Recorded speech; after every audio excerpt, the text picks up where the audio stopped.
Hi, good afternoon, everyone. We have people in person and we have people here online. It is my pleasure to welcome Stephen Reisner on behalf of the New School and the Trauma Research Foundation. I'm just going to introduce him quickly and then he'll come up and speak for himself. Stephen Reisner, he's a psychoanalyst and political activist. He's a founding member of the Coalition for an Ethical Psychology, advisor on psychology and ethics for Physicians for Human Rights, and the past president of Psychologists for Social Responsibility. Along with a small, dedicated group of psychologist activists, Dr. Reisner fought to prohibit psychologists from continuing in their central role in abusive CIA and military interrogation and detention processes.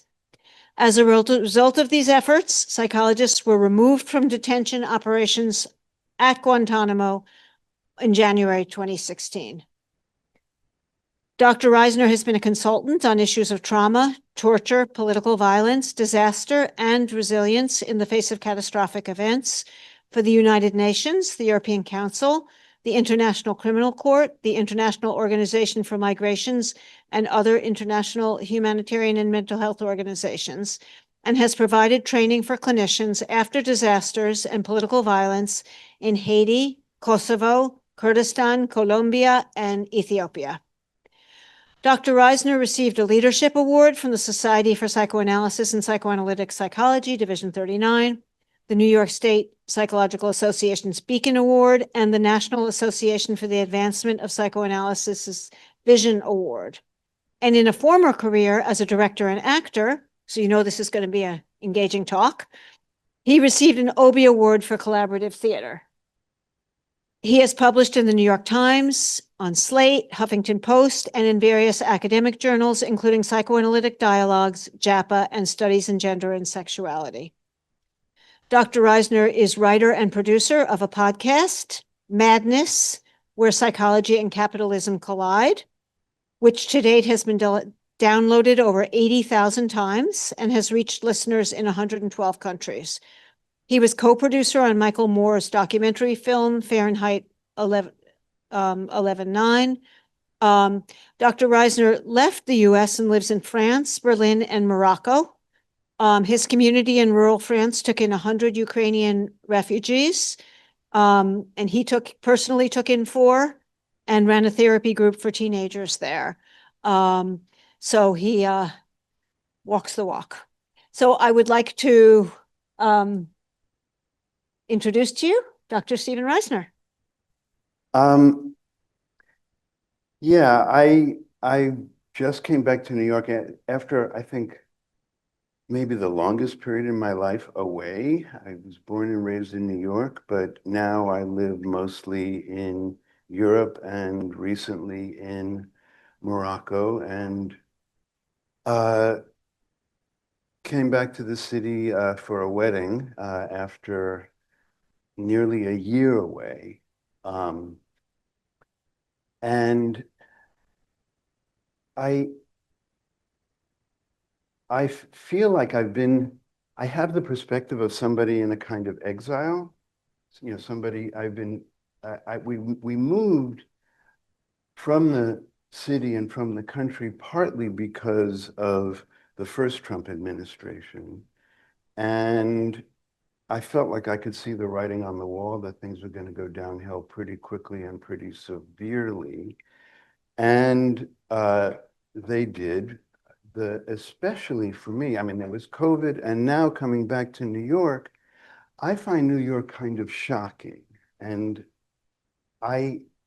what I find shocking about being in New York right now is that most people I talk to don't find it shocking. Everybody's relieved. Oh, we're getting back, and New York isn't like it was during COVID. But I walk on the streets and I take the subway, and 2 things affect me a lot. It's the opposite experience of when I moved to Europe. When I moved to Europe, I would cry all the time because of how beautiful it is. And yesterday, I was walking down the street where my office is, and I started crying because of basically 2 things. One, New York, especially Manhattan, has gotten so extremely ugly. It's been ugly now for many years because of scaffolding that nobody notices. You talk to people about scaffolding and they say, oh yeah, scaffolding, it's really helpful when it rains, you know. And the other thing which really affected me, and I've talked to people about it and they go, oh yeah, is the amount of screaming on the streets and in the subway. And what I'm worried about is how inured people become to ugliness and the emotional horror of this amount of screaming. The amount, there were always homeless people in New York, but 10 years ago, there were a lot of homeless people that were known by their neighbors and taken care of by their neighbors. And they didn't seem as, it was exceptional for a homeless person to be desperate and screaming when I used to live there. And now it's not exceptional anymore. And that tells me that something about the underlying spirit and humanity of the city has has uh, has unraveled. So I say all of that because I think something has happened to American culture, obviously, that we have a fascist government or an increasingly nearly fascist government on the way to fascism. And there are not millions of people on the streets. In Europe, you know, hundreds of thousands of people go to the streets for, for any reason, usually good reason.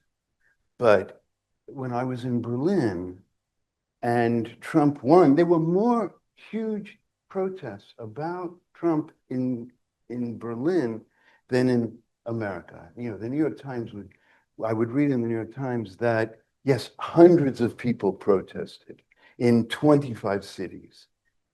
And I just don't get it.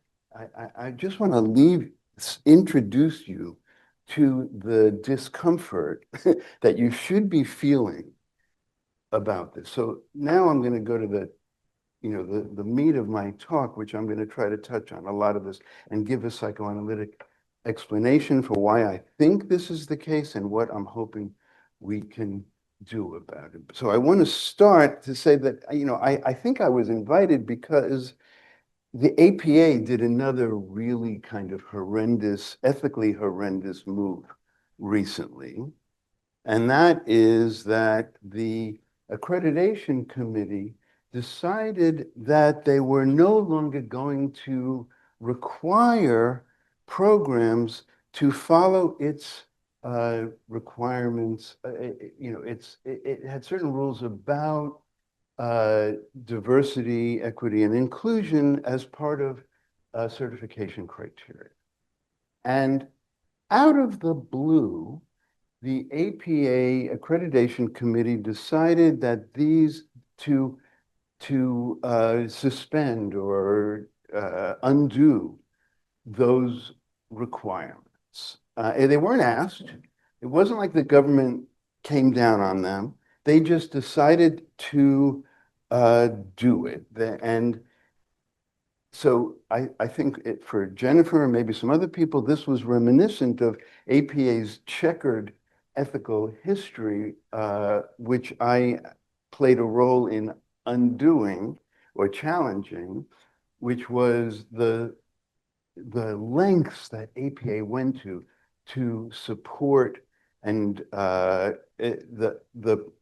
role of psychologists in the American torture program. I mean, it was quite uh, horrendous, that story. It's a while ago. Some of you remember it, some of you might not. But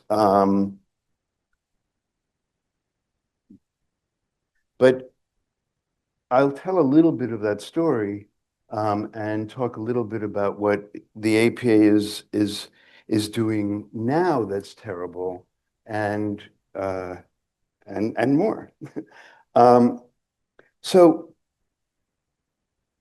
But the context is important because we are professionals, and professionals have obligations. We have certain privileges as professionals, and because of those privileges, given the authority and the role we play in society and the trust that people give us, we're supposed to have ethical obligations, and they're supposed to be clear, and all the professions are supposed to have a code of ethics. The trouble with the APA's code of ethics, we had a pretty good code of ethics until 2001. And in 2001, a group got together and revised the ethics code and basically changed ethical responsibilities changed it from a document about our responsibilities are to our fellow human beings and how to be responsible and moral to how to avoid being sued or running afoul. Is it me? Yeah? Okay. Right. Okay. So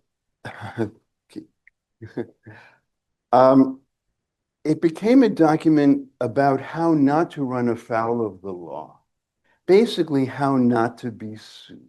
It became a document about risk management.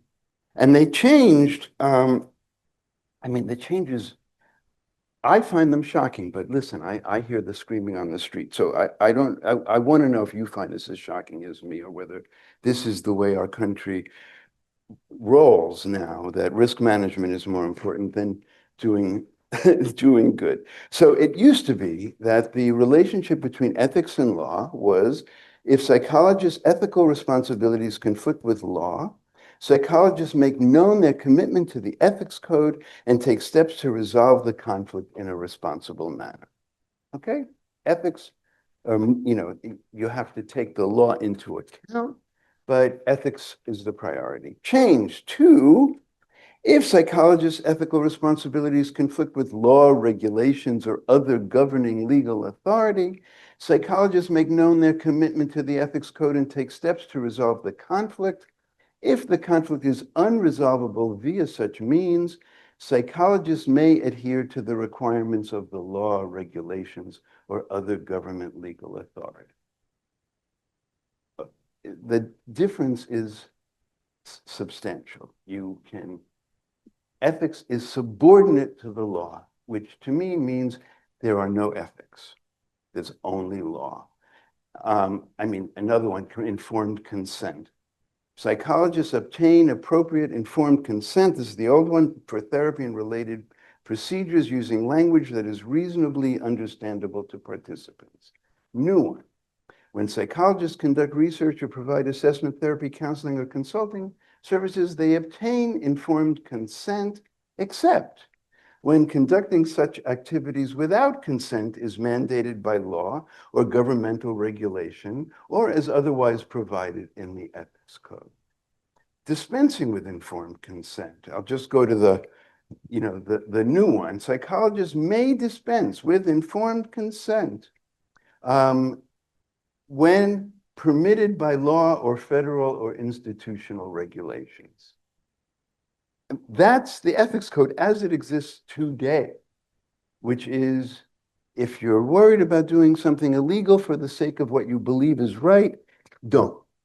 Follow the law. And, Martin Luther King reminded us that everything that was done by Hitler was legal.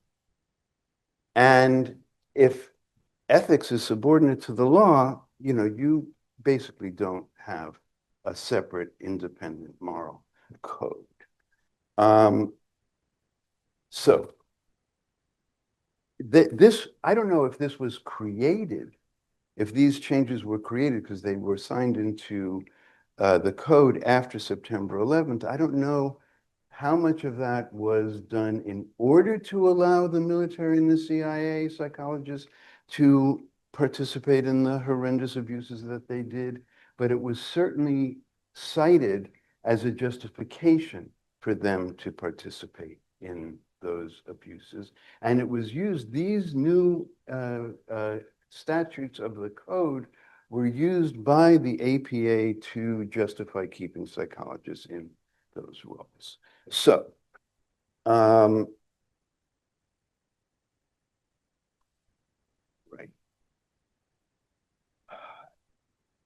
Now, a group of us decided that we wanted to figure out how to interrupt psychologists from being part of that. Mainly, for me, I didn't care much about the field of psychology at the time.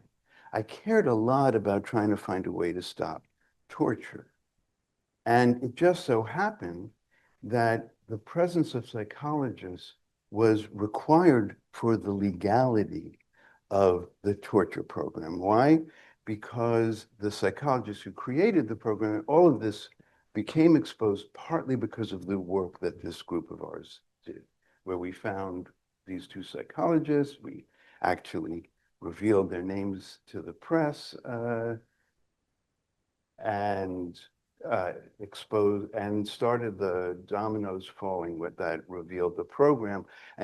But as part of the process of revealing the program, and this was more the ACLU's Freedom of Information Act exploration, a request that found this out, it was discovered that the torture memos that the psychologists had said, let's redefine torture. Torture is only something that the torturer believes will cause severe harm and pain. If the torturer doesn't believe it will cause severe and lasting pain, it's not torture. To show that that these techniques are okay, we need a medical professional present who will certify that this is not torture. It doesn't matter whether it is or not. It matters whether the professional was certified that it's not. So that made it legal. So we went on a campaign to make it unethical and make it so require the professional associations to censure any psychologists that participated. The psychiatrists censured them. They wouldn't let their psychiatrists participate. They said it was unethical. Nurses, physicians, only psychologists continued, accepted the government's rationale that it requires severe and lasting harm. Psychologists will be there to help make sure it's safe and ethical. That's a quote. Psychologists are there to keep the interrogation safe and ethical. But it turns out that that was done by a secret committee that was run by the psychologists from Guantanamo. And we exposed that. It became a big scandal. I co-wrote an article with my colleagues, and it was in the New York Times. There was a investigation, an independent review, the Hoffman report. The rest is history. The APA was embarrassed and changed their policy. That seemed good for a little while, but now, what the Hoffman report said that APA did it to curry favor with the military. That was why the psychologists were supported in being part of the torture program, to curry favor with the military. It seems pretty clear to me that APA is doing what Timothy Snyder says you should not do in the face of tyranny, which is to obey in advance. And the APA leaped to obey in advance. They weren't asked to, they weren't questioned about it. They rewrote, right. So here's an example. They changed the criteria for certification of clinical and counseling programs. It used to say that to ensure a supportive and encouraging learning environment for a diverse student body, the program must avoid any actions that would restrict program access on grounds that are irrelevant to success in graduate training. Okay, so this seems to me to be completely uncontroversial, right? That the value is a diverse environment, and you don't want to select your student population based on, basically what they're saying is based on, racism or other kinds of preferences of privilege. You want diversity, and you want only grounds that are relevant to success in graduate training. This is actually what the Republicans are claiming that they this is what the Republicans are claiming that they want. They say that, that the problem with Harvard and other programs is that that their affirmative action is not about purely the possibility of success, but they use other criteria. This says outright that the only criteria are, to the probability that you will be successful in the program. But because it says to ensure diversity, encourage diverse student body, they got rid of it. So this is obeying in advance, worse than obeying in advance. It's abandoning APA's own values and standards, because APA claims that its certification, its policies are based on two things. One are the values of human rights, which we got put into the APA standards, but second, research and science. And the research and the science does support the idea that training is better, that people are more sensitive to a variety of clients and are more open to learning new and different things if the environment of their education has diversity in it. That's what the research shows. So APA abandoned their values and their research by obeying in advance. And so that leads to a basic question of how we decide what is ethical, right? Is ethics the pursuit of policies based on values, or is it based on a kind of utility? I mean, this is in philosophy. My son has explained to me that this is the difference between utilitarian philosophy and deontological philosophy. One is sort of based on moral, ethical principles that are universal. The other is based on the effects of your position. And Jerry Kuchar, who was the editor of the Ethics and Psychology Journal, was the president of the APA during the time that the APA fully supported the interrogation program, would always make the case that APA ethics had to be utilitarian, that it had to have its goals, and the goal had to be the greatest good for the greatest number of people, rather than universal principles that applied to everybody. So Kuchar made the argument that, for example, you would support, harsh interrogations because it could save lives, rather than the principle that you don't torture anybody, that's a universal value. I mean, he said that the goal of such psychologists' work will ultimately be the protection of others, i.e. innocents, by contributing to the incarceration, debilitation, or even death of the potential perpetrator, who will often remain unaware of the psychologist's involvement. This is the editor of Ethics and Psychology saying that, that is the ethical position. The trouble with that theory is that it ultimately comes down to power. Who gets sacrificed for the greater good? What is the greater good? How many people are counted in the greater good? And that is the problem with America today.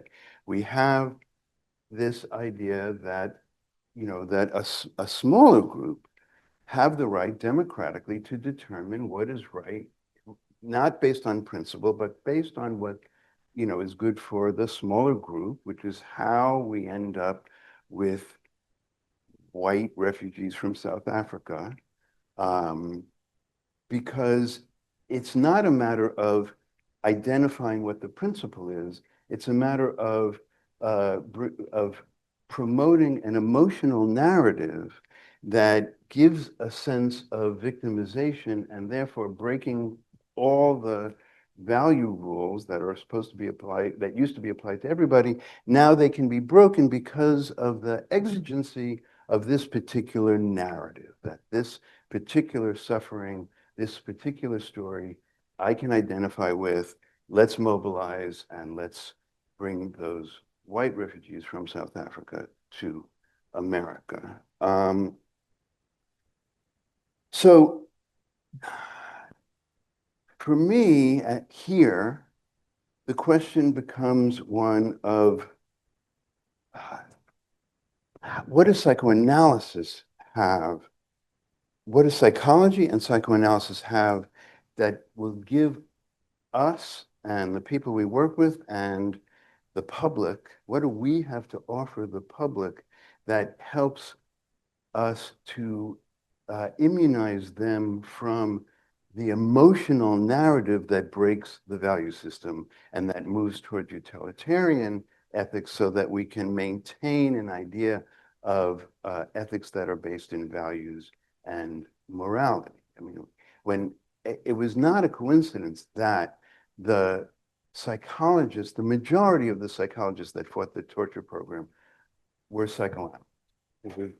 Most of us were a group from Division 39, and I believed it's because psychoanalysts were trained intensively not to be persuaded by the emotional story, but to always understand that there's something behind the emotional story that we have to be able to independently think about and help the patient independently think about. And the psychoanalytic concept that makes that possible is the concept of the unconscious.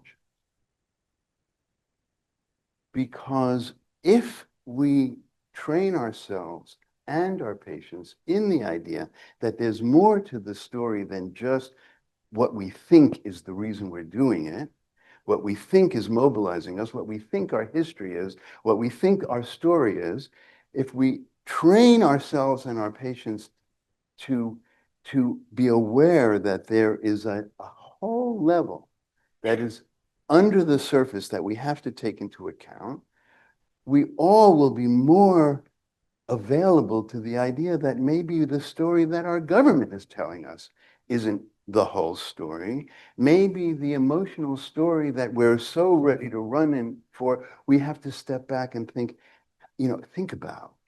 It's like what makes good parenting. What makes good parenting is not reacting emotionally to what the kids are doing completely, but if one is reacting to what your kids are doing, being able to align it with a value system. That there's a reason that I'm mad at you right now, not because you XYZ, but because what you did violates this basic principle that we believe in. And that way, the parent and the child have something they can compare to. So even kids can know where the parents are being just because you have a system of justice that makes sense. And that is what psychoanalysis, in a sense, teaches us about when we listen to what the government says or what our patient says, that there is probably more to the story. And there's two parts to that story that psychoanalysis teaches us to listen to. One is what is repressed in general, what they're not thinking about. And the other is sort of independently what is right.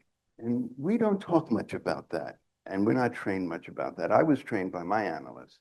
When I would talk about having done something and, that was really not okay, my analyst was able to say to me, that wasn't you at your best. That's a judgment. I'm sorry, we are not non-judgmental. But we have to not just be judgmental for the sake of being judgmental, not out of our own emotions, but we have to have a value system. Psychoanalysis is about love and ethics. That's my view of what we're training our patients to open to by getting aware of their unconscious motivations and their aspirations. Okay, that's kind of like what I think psychoanalysis can add. And the other thing that psychoanalysis adds, which has to do with understanding the human condition and has to do with Freud's understanding of our innate aggressive drive. Aggression is, for Freud, the problem with civilization is that people don't know what to do with their aggression, especially when they get emotional. And that is the problem with the emotional story. When the emotional story is strong, we feel justified in being aggressive. But psychoanalysis teaches us that aggression has to be subordinated to love. It's not that we shouldn't be aggressive, but that we have to be subordinated to some value system that has to do with the respect for another person and being able to understand the other person's experience and the effect of our aggression. And in them, you have to be aggressive, but it's better to fight for something loving than to manipulate people with love in order to get your aggression. I mean, that's the opposite. The death drive would be, to destroy, while engaging people to satisfy your destruction.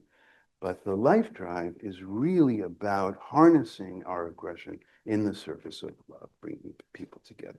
So the problem is, okay.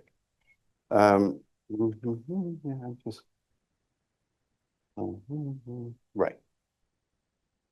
So there's one more concept I want to introduce, and then I want to talk about where the problem is. The concept that I want to introduce, aside from the life and death threads, is the basic theory of narcissism and how we mature to be able to act ethically and lovingly in the world. According to most psychoanalytic developmental theories, we start out narcissistically. We start out as narcissists, little baby narcissists.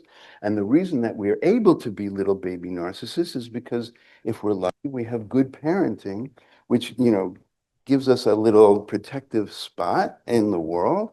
And according to Kohut and relational psychoanalysts, the goal is to be frustrated, but not too much. Freud says basically that it is frustration and difference that put an end to narcissism. And that growth is dependent on what Freud calls narcissistic injury. That narcissistic injury, I mean, if you read Wikipedia, it says narcissistic injury is this terrible thing, we have to avoid it, blah, blah. No, according to Freud, narcissistic injury is basically necessary and good because it helps us to discover difference and to really be ethical in the world and to love. You can love as if everybody is the same as you. That's one way because that's the narcissistic way. It's not terrible, but it's limited. And the narcissistic way is that others are really kind of like you. They're like me, it's just an extension of me. The narcissist completely thinks that everything good in the world is part of them. Even if it comes from somebody else, they take credit.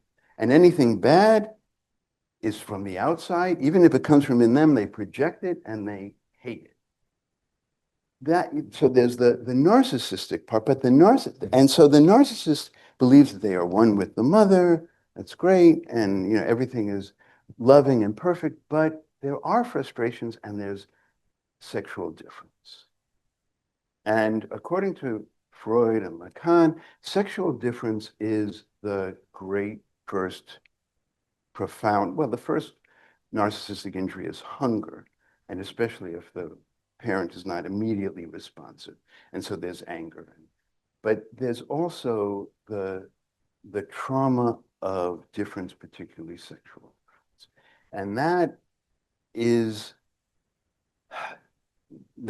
Freud and Lacan and others call that castration anxiety. Castration anxiety meaning that there is a difference in sexuality and that causes anxiety. I'm not going to go into Freud's kind of ridiculous detour into the biology and is destiny piece. I'm going to stick more with the Lacanian view of it, which really has to do with the anxiety of difference and separation. Because for a psychoanalyst, love, real love, not real love, but what is called object love, rather than narcissistic love, object love requires overcoming the sadness of difference in order to see the other person as a separate human being. And so the life drive, which brings different people together and different living things together, isn't a drive of let's make everything the same. It's really a drive of let's bring together even though there's difference. And the denial of difference, which is the maintaining the narcissistic position in the face of narcissistic injury, Melanie Klein calls that the paranoid position. Because anything that makes you aware of the difference is seen as a threat. And so you fight against it. But in order to integrate the injury requires a kind of mourning. You mourn the loss of the narcissistic ideal and fantasy that everything is good and you're part of it. And Melanie Klein called that the depressive position. And the depressive position, I mean, psychoanalysis used to be predominantly a work of mourning. Mourning difference, mourning limitation, mourning mortality, mourning the loss of our fantasy that we're omniscient and omnipotent, and mourning the life we wished we had and didn't have. You know, the terrible parenting we experienced. The requirement for a psychoanalysis is to mourn that in order to come into the present and not live in the resentment of the past.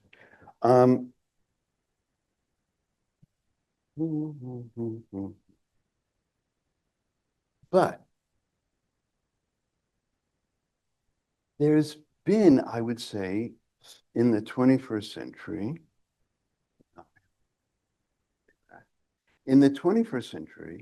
there has been a shift, a kind of an interesting way of avoiding in therapy and even in psychoanalysis, more and more, of avoiding, sidestepping the mourning that psychoanalysis used to require.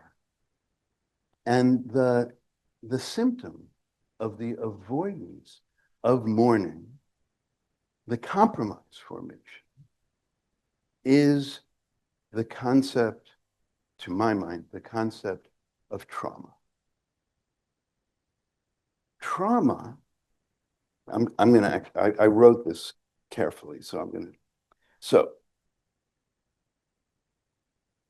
the way to sidestep the compromise between experiencing the injury and denying the injury or protesting the injury is to claim that the injury was unjust, should never have happened, and that if it happened, it gives you the right to a kind of exceptional status and special treatment because you experienced something that you shouldn't have experienced.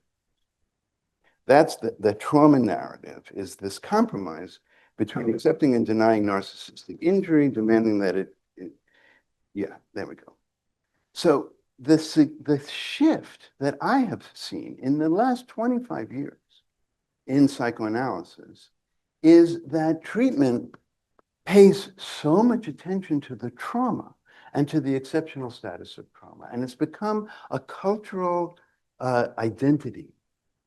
And identity politics is basically the idea that different identities have special kinds of suffering And only people who have the similar kind of suffering can understand it.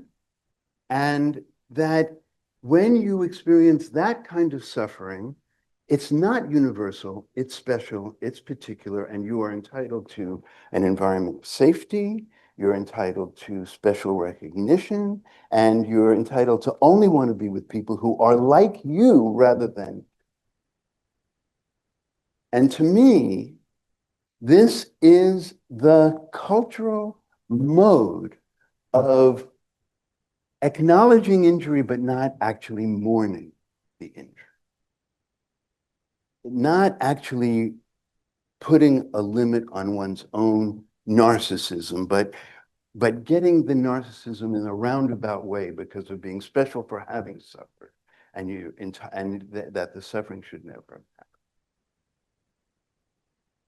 Now, the real problem with this, going back to Freud, is that Freud talks about the response to narcissistic injury. And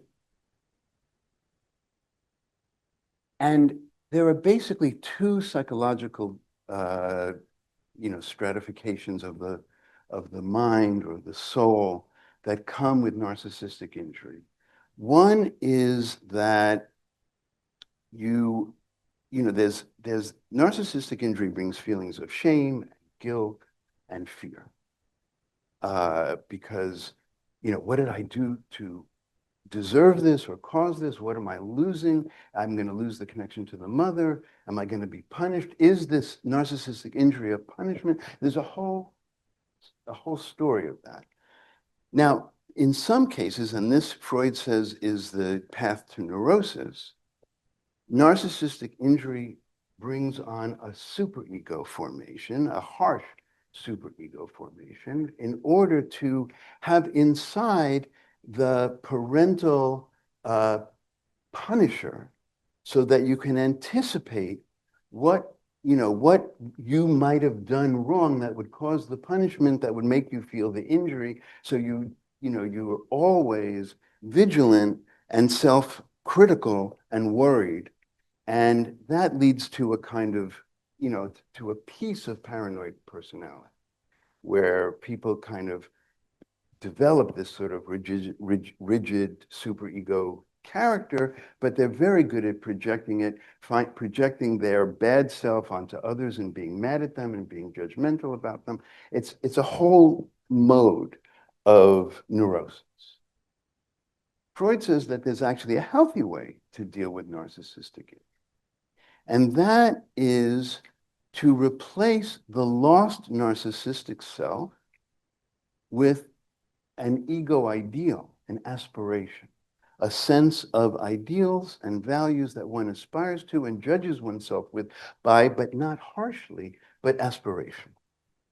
And that is the ethical side. And most of our work with patients, most of my work with my patients is ultimately, and James Strachey talked about this in I forgot his classic article on the efficacy of psychoanalytic treatment, but I don't remember the name of it, but he basically said that the psychoanalytic treatment is about making the superego less harsh.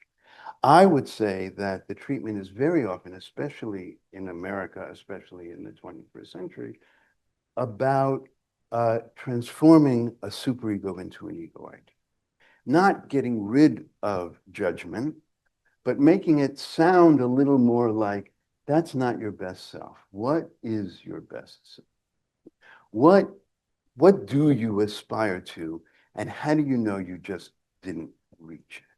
That's a very different thing, because that idea of ideals is much less prone to projection of the bad self onto others, because one is acknowledging the unconscious. In other words, one is acknowledging that there are parts of oneself that one really doesn't want to know, but the psychoanalytic process is getting to know it.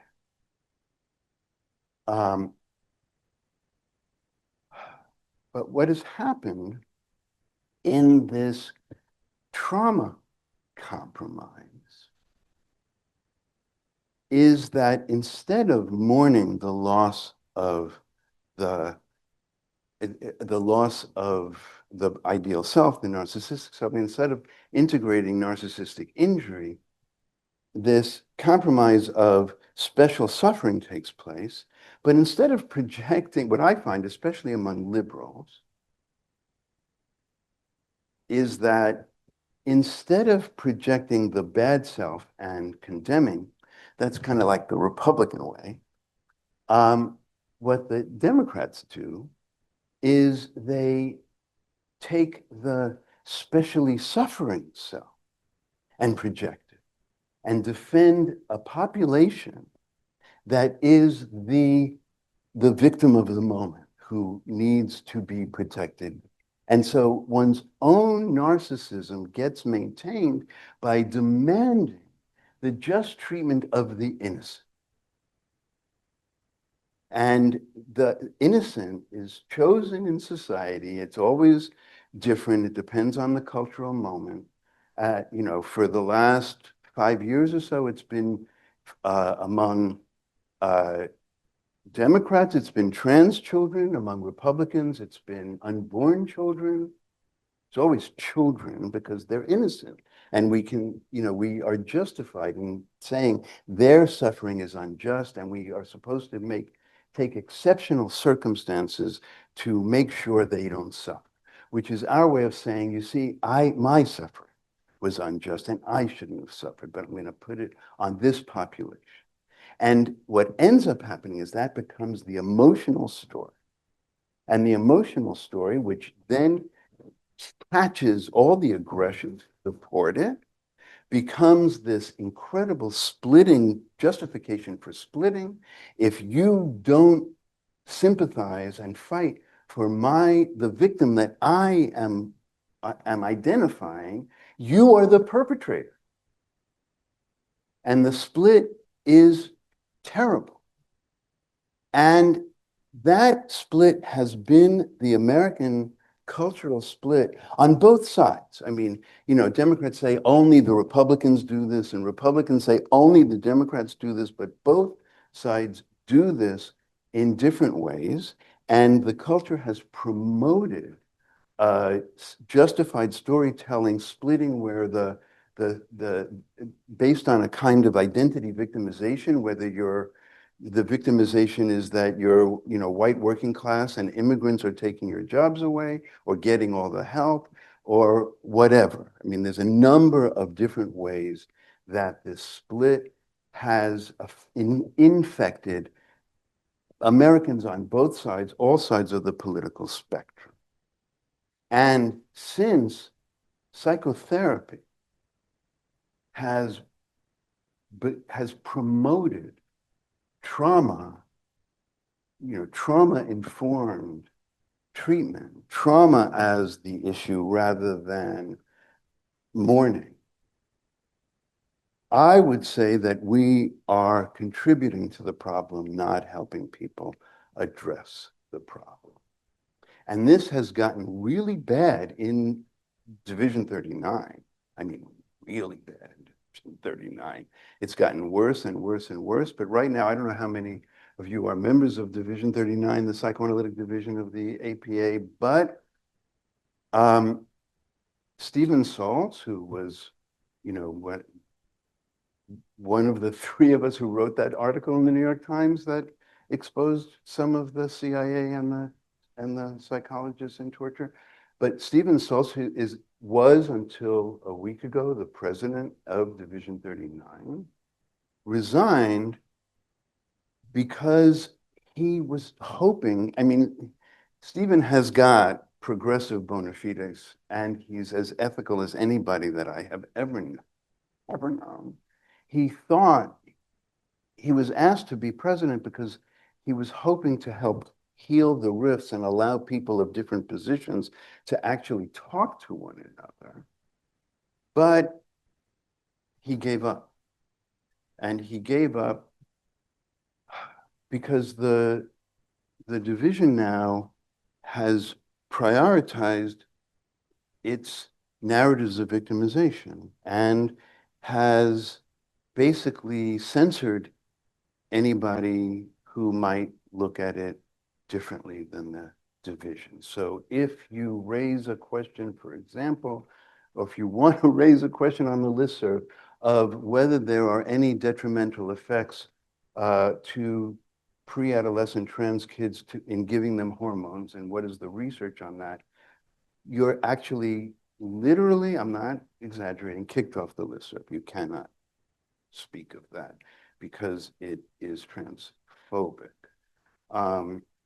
Stephen, who has been very active in opposing the Israeli genocidal action in Gaza, the last straw for him was this last announcement for next year's spring meeting, which had as a preamble was about the Nakba and the anniversary of the Nakba, and which is steeped in an idea of coming from the former president and now present president, that if one is in any way supportive of the existence of the country of Israel, I mean, if you are a Zionist, you can't be psychoanalytic. That's the position. And his view is that Israel is committing a genocide, but there still is a necessity for people to be able to talk to each other about different positions. My view about all of this is that I have my own political views about the particulars. My view about the division and the culture is what I'm trying to talk about here. And that is, they can't see me, I keep walking toward you. And that view is that the narrative of victimization has taken over, such that what used to be the rules of how we were supposed to treat one another have been made secondary. The values of difference and learning from difference has been made secondary. And the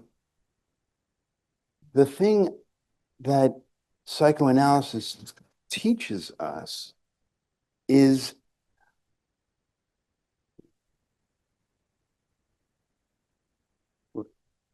the thing. That's how I'll find it. It's here somewhere. Yeah.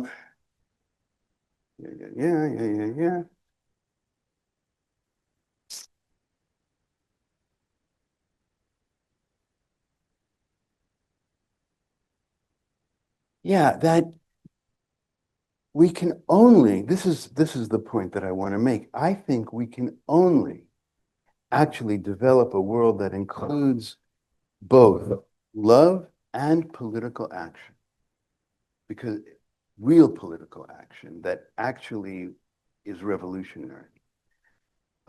We can only do that if we accept that we have an unconscious, that other people have an unconscious, and that our aim is to speak to one another based on some third idea, some idea that there is this aspiration of value that we are trying to learn from, because we only learn about our own unconscious. Psychoanalysis teaches us you can only learn that you have an unconscious if you're in the presence of another that you can trust.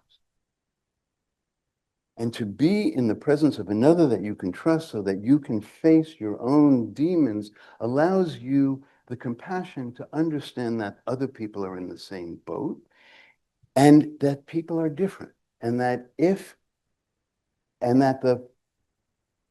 the prerequisite for living in the world of other people in a non-narcissistic way is to find people who are open to understanding that they could be better.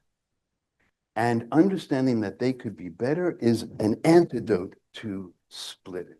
And it is the only way that people can actually face the real problems that face us. And I think that what has happened instead is that all of these proxy victims, far away or a small number, either halfway around the globe or a small number of people, like, whether they're whatever, is that it enables us to avoid the real threats to our narcissism, the real threats to our privileged position as psychologists, and just about everybody in Division 39 falls under that category. The real threat is American fascism.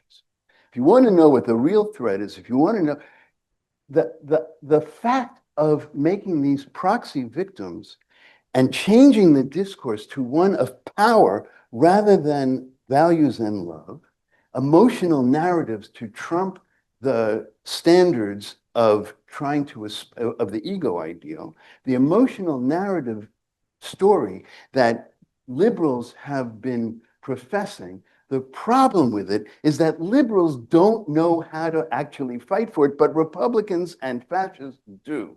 So they take the narrative culture that liberals have been creating for the past 25 years, and they turned it against us, and they have the guns and the power and the will and the aggression to make sure that that is the standard. The standard is who tells the best story and who has the power to back it up. Because we gave up values in favor of power. We gave up love in favor of the death drive. And we lost that game because we don't have the real aggression. We just like our privilege, and we are lazy politically. And so, I mean, you know, I think of this whole idea of risk management. That is, we've been trained to avoid risk, but ethics requires real risk. And it's not a real risk to put the victimization status halfway around the world. It's a real risk to stand up to the threats that we are facing now, to actually feel the nausea that comes when you walk down the street of New York and you see the result of our economic system, even though that economic system privileges us. And I personally think that New York went over the edge and the country went over the edge during COVID because all the privileged people were holed up in their apartments, banging on pans for the unprivileged people who were actually risking their lives out there. And this sense of guilt that we never had still haunts us. So I think that ethics is really about taking risks to do right and stand up rather than obey in advance, to know in your stomach that what's going on in the street is sickening, that it's sickening, and we have to vomit up the part of us that has accepted this and allow our bodies to tell us how to protest this. That's basically what I have to say. I don't know if I've gone over or how our timing is. Okay. I would like to invite people to be in dialogue with Stephen on what he has said. I have some thoughts, but I'd like to first open it up to people in the room, and we also have people on Zoom who may want to contribute. Here, Pam. Hi, thanks for coming. My name is Pam. Might be a simple question, but it's just helpful to ground me in your analysis. What is your definition of fascism? Okay, well, there's a really good book on that called The Anatomy of Fascism, where he lists he writes the whole book saying he doesn't like to use the word fascism because it's very complicated and there are many versions of it. But he says there are many versions of democracy, and we don't say because this one doesn't, check all the boxes, we don't call it democracy. So fascism, I actually could find his 5 definitions, but our government right now ticks every box. It has to do with the emotional mobilization of people, finding an enemy, a narrative of enemy from without. I can get it. Let me do it because it's really worth it.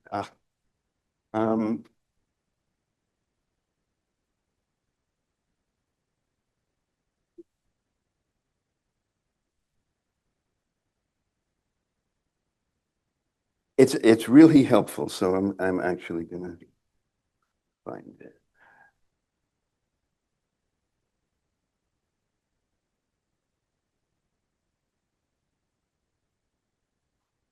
No, I didn't have the book with me, so but I was writing something and I basically think yeah, here we go. 9 aspects. 1, the call to battle an overwhelming the call to battle an overwhelming crisis that requires a new solution. The requirement that the individual is subordinated to the group and to the movement. The belief that the group has been victimized and therefore any action against its enemies, internal and external, is justified without legal limits. The group must protect itself from the triple threat of liberalism, class conflict, and alien influences. The pure community must be protected from the tainted community by exclusionary violence if necessary. The authority of natural leaders, invariably male, circling around a national chief who alone is capable of incarnating the group's destiny. The superiority of that leader's instincts over abstract and universal reason. The beauty of violence and the efficacy of the will when they are devoted to the group's success. And finally, the right of the group to dominate others without restraint from any kind of human or divine law or right decided by the sole criterion of the group's prowess within a Darwinian struggle. Robert Paxton, right? That's Robert Paxton. Oh. Yeah. So, what's your analysis or understanding of the group's support for such a movement, given, all of what you've talked about tonight? I mean, if you're in a Darwinian struggle and you believe in it, if you believe that you've been victimized, if you believe in the exceptional status of narcissism that comes from the idea of victimization, it is a short step to a kind of fascism. But my argument is that using those same criteria and the same emotional underpinning, you end up having like Division 39, where at board meetings, people have to confess that they did wrong things and apologize. I'm not kidding. And the same emotional justification for tyranny is used in supposedly for the service of the good, but I find tyranny is the overarching problem.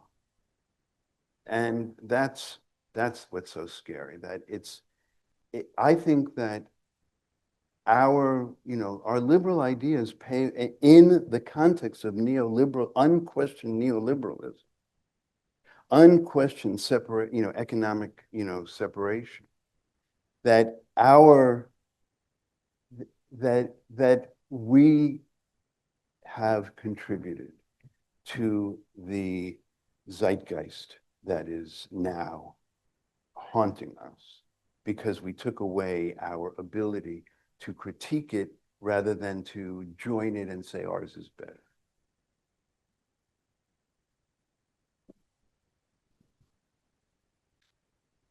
I think that definition really helped pull a lot together for me. And I think it's very compelling what you're saying about, especially within fascism, the need to sort of be identified as a special victim. And so that helped me to see how you're tying this to trauma and the trauma narrative. Where I have some disagreement with you and questions is about trauma treatment or the trauma narrative as doing away with mourning. The psychoanalytic trauma work I do, and that is what I do, involves a lot of mourning.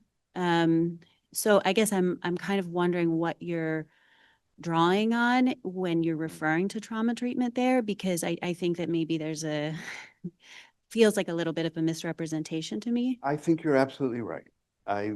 It was a bit exaggerated what I'm saying, but I went to the bathroom in the new school, and the sign on the bathroom has something about, whoever you are, use the bathroom that makes you feel the best.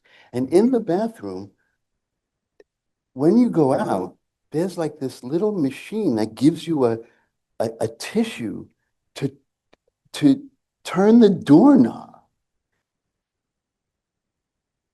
So what I'm saying is that the protectiveness that has become normalized, first of all, it allows the right to make fun of us justifiably. And second of all, I think like the screaming in the street, we don't notice how much we're playing and joining the narrative of exceptional suffering. And that's what I'm saying. I agree. I'm not saying there's no such thing as trauma, and that trauma, A, doesn't require special treatment sometimes, and B, isn't always about mourning, and good therapy includes mourning no matter what.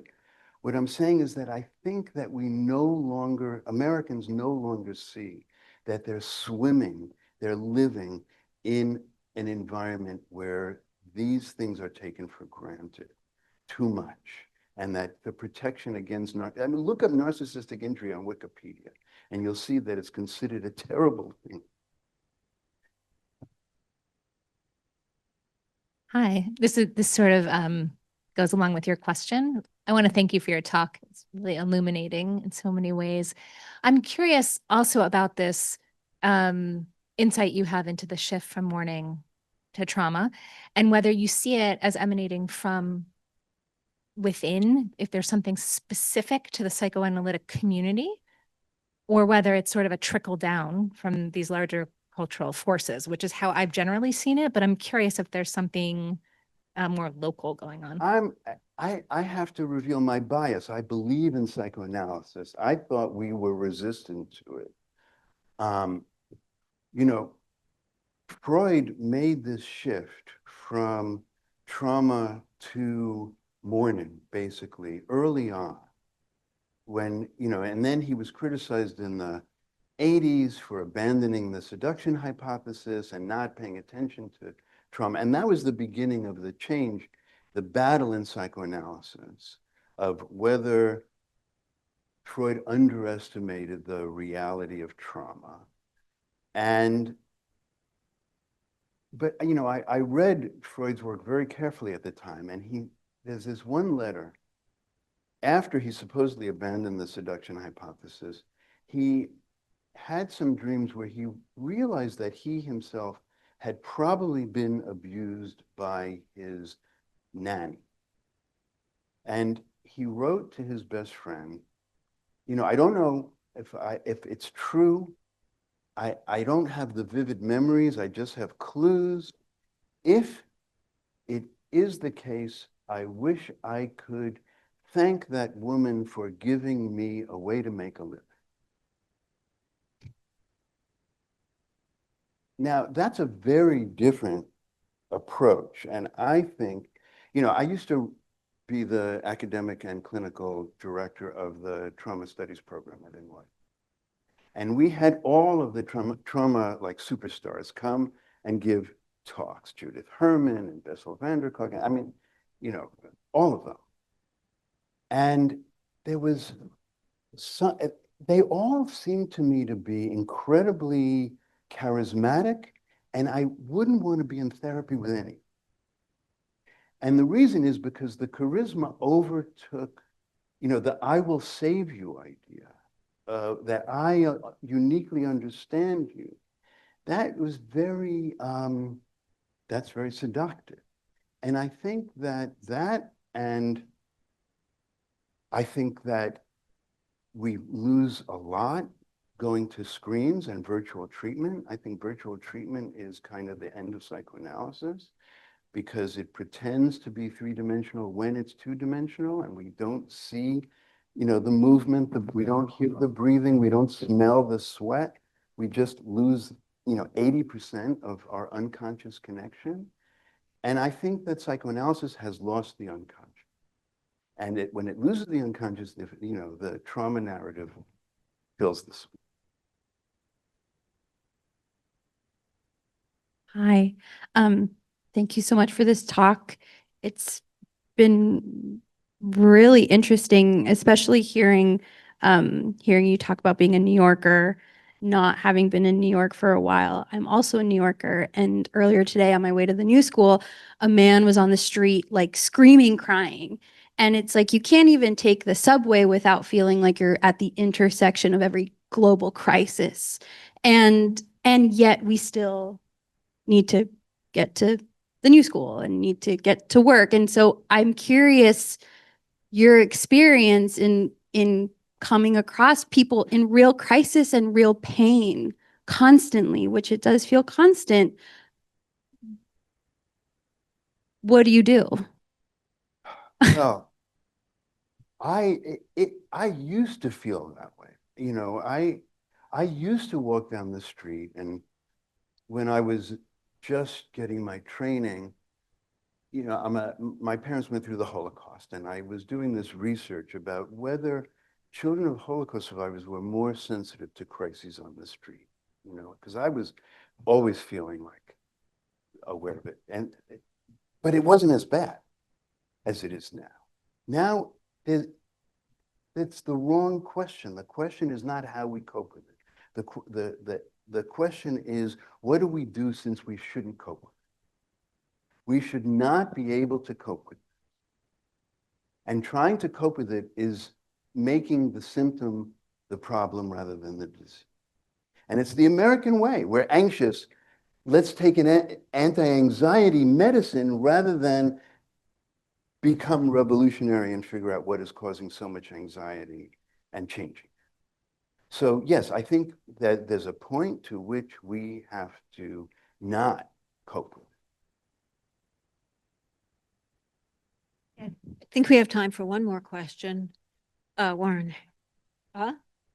Oh, yeah, that's true. I do. Thank you so much. Very thought-provoking. Makes my mind go in many different directions.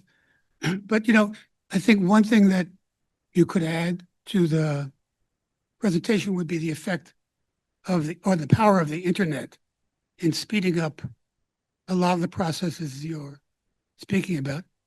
And, but the other question is really, about what APA, what we should be doing. You know, how do you fight fascism?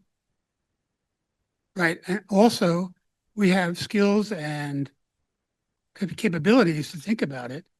But how do we move to a larger cultural group intervention? Yeah. I'll just share one thing that I'm working on with a think tank in Washington called Equimundo. We're doing work around masculinity, and we're developing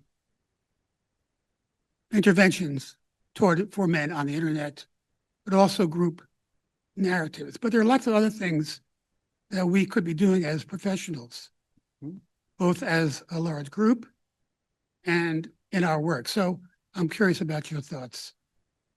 I think, I mean, the APA, unfortunately, has become so legal dominated and is so interested in its influence that it just doesn't uphold to its standards. And, you know, I've gotten to the point